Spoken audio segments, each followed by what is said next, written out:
This is the Lone Crater YouTube. We hope this video helps.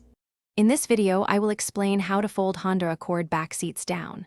First, it's important to understand that many Accord models, especially older ones, do not have rear seats that fully fold flat.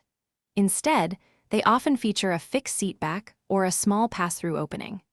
You'll want to check your specific model for any release mechanisms, which are typically found either in the trunk or on the seat backs themselves. If your Accord does have folding rear seats, the release mechanisms are most commonly located inside the trunk. Open your trunk and look towards the top of the trunk opening, often on the underside of the parcel shelf. You might find two small levers or fabric straps.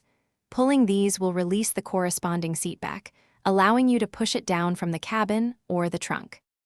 For certain Accord models, particularly newer ones, the release buttons might be found directly on the top of the rear seat backs.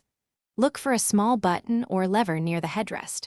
Pressing this will unlock the seat, allowing you to push it forward and fold it down.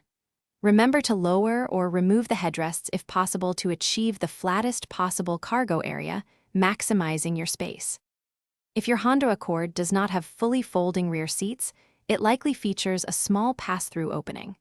This is usually located behind the center armrest in the rear seat. You can often access it by pulling down the armrest and then opening a small door or panel. This feature is designed for carrying narrow, long items, such as skis or fishing rods, but it does not create a large, flat cargo space. Thanks for watching. Consider subscribing if we helped you.